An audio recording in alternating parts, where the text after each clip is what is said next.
बिस्मिल्लाहिर्रहमानिर्रहीम नहमदुहु व नुसल्ली अला रसूलिहिल करीम अम्मा बाद। मोहतरम नाज़रीन, अब हम उन लोगों का ज़िक्र करेंगे जिन लोगों को ज़कात नहीं दी जा सकती। यानी अगर इन लोगों को ज़कात दी जाए तो हमारी ज़कात अदा नहीं होगी, बल्कि हमको फिर से ज़कात निकालनी पड़ेगी। तो कौन है ऐसे लोग? पिछले वीडियो में हमने बताया था किन लोगों को ज़कात देनी चाहिए, खुद अल्लाह रब्बुल इज़्ज़त ने तय किया है। किसी नबी पर या किसी गैर नबी पर नहीं छोड़ा कि इनको दे सकते हो आप या इनको देना चाहिए। खुद अल्लाह रब्बुल इज़्ज़त ने कुरान मजीद के अंदर उसको बयान किया है। लिहाजा किन लोगों को ज़कात नहीं दी जाएगी?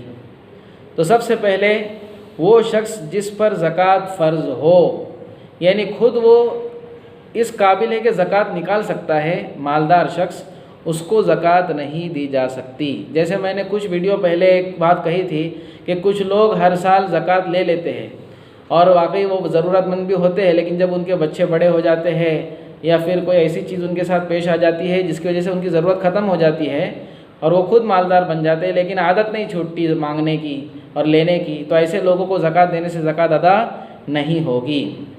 तो मालदार शख्स को ज़कात नहीं दे सकते। इसी तरह माँ बाप, दादा दादी, नाना नानी, ऊपर तक, यानी जिसको उसूल कहेंगे हम, जिनके ज़रिए से हम इस दुनिया में आए हैं, माँ बाप, दादा दादी, नाना नानी, ऊपर तक, परदादा, परदादी, परनाना, परनानी, ऊपर तक हम किसी को ज़कात नहीं दे सकते। क्यों नहीं दे सकते? फिर ये बेचारे अगर गरीब हो, मोहताज हो तो क्या करेंगे? तो अल्लाह के बंदे, तुझे उन्होंने दुनिया में लाने के लिए ज़रिया बने हैं वो लोग, तो ज़रूरी है कि उनको ज़कात के ज़रिए मदद कर। तो इसमें हमारी गैरत कहाँ मर जाएगी अगर हम उनको भी ज़कात दे देंगे? इसमें हम अपने अच्छे माल से उनकी मदद करें, माँ बाप की, दादा दादी की, नाना नानी की, अच्छा माल जो है ज़कात के अलावा, उससे हमें उनकी मदद करना ज़रूरी है। समझ में आ रही बात? इसी तरह उसूल कहते ऊपर तक और फ़ुरू कहते हैं नीचे तक। हमारा बेटा, हमारी बेटी, हमारे पोते पोती, नवासे नवासी, नीचे तक, यानी जिनके हम ज़रिया बने हैं दुनिया में लाने के, तो उन लोगों को भी ज़कात नहीं दी जा सकती। ज़कात देंगे तो अदा नहीं होगी। अब कहेंगे फिर वो गरीब हो तो क्या करेंगे? उनकी मदद भी तो करना हमारे ज़िम्मे है। तो वाकई तुम्हारे ज़िम्मे है उनकी मदद करना, तो ज़कात के पैसे से क्यों मदद करें? हमारे बेटे हैं, वो बेटी है, हमारे नवासे हैं, हमारे पोते हैं, तो हम उनको दुनिया में लाने का ज़रिया बने। तो आप जैसे दुनिया में लाने का ज़रिया बने तो उनकी जो है देखभाल भी करें हम अपने अच्छे माल से। तो ज़कात उनको नहीं दी जा सकती। ज़कात देंगे तो ज़कात अदा नहीं होंगी। इसी तरह अहनाफ के नज़दीक शौहर बीवी को ज़कात नहीं दे सकता और बीवी शौहर को नहीं दे सकती। ये दोनों एक दूसरे को ज़कात नहीं दे सकते। वही बात हो गई, अच्छे पैसे से एक दूसरे की मदद कर सकते। बाज़ मौके ऐसे होते हैं कि शौहर मालदार होता है तो उसके ज़िम्मे तो बीवी का खर्च है ही, सवाल ही पैदा नहीं होता। बाज़ मौका ऐसे होते हैं कि शौहर बेचारा गरीब होता है और बीवी मालदार होती है।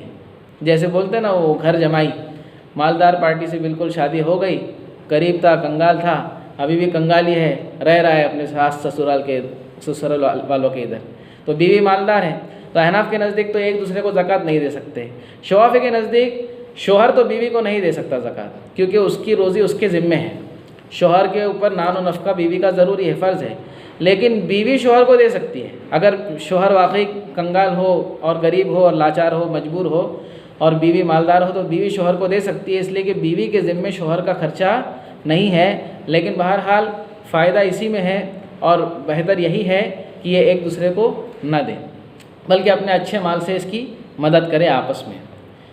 लेकिन अल्हम्दुलिल्लाह अक्सर घरों में तो ये होता है कि शौहर बीवी जो है एक दूसरे की हमेशा मदद आपस में अच्छी तरह करते हैं, ज़कात वगैरह का कोई मसला नहीं आता।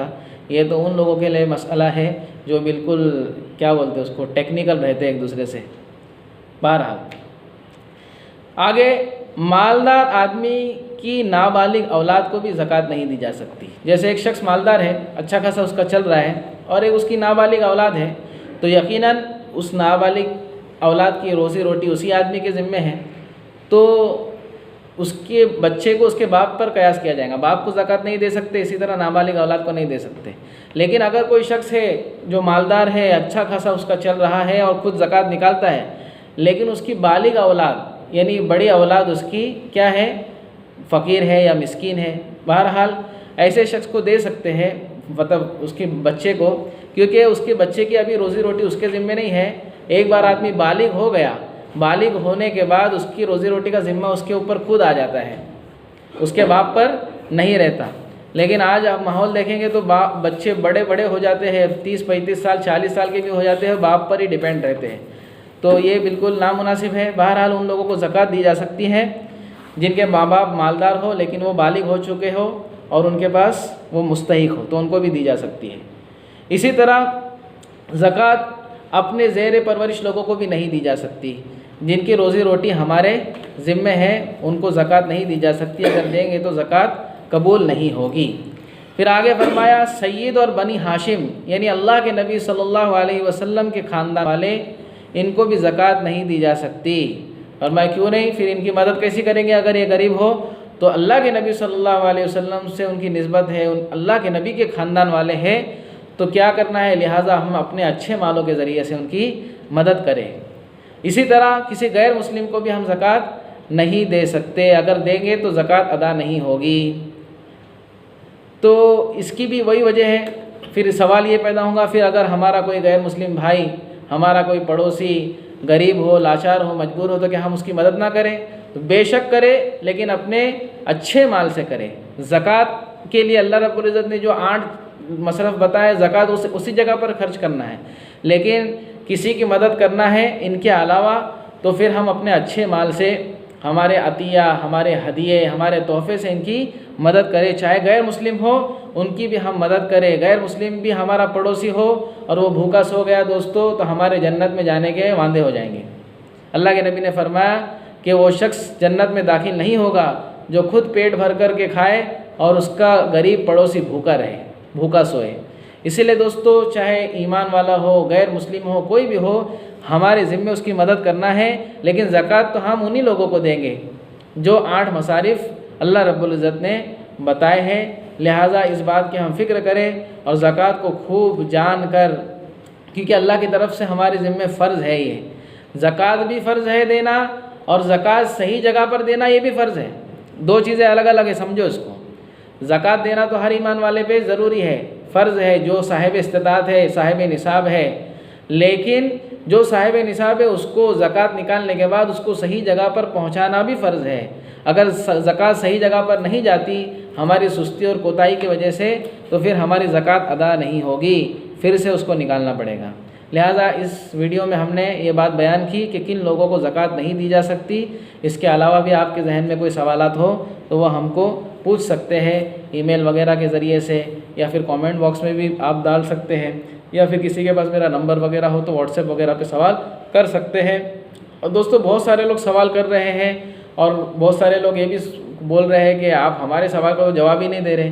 तो अल्हम्दुलिल्लाह बहुत ज़्यादा सवालात आ रहे हैं, तो इंशाअल्लाह सबके जवाब मिलेंगे, लेकिन धीरे धीरे करके जवाब दिए जा रहे हैं एक एक करके, और ऐसे सवालात के जवाब दिए जा रहे हैं जो ज़्यादा लोग पूछ रहे हैं, ताकि वो ज़्यादा लोगों को मालूम हो जाए। बहरहाल अल्लाह रब्बुल इज़्ज़त हम सबको कबूल फ़रमाए और दीन की सही समझ अता फ़रमाए।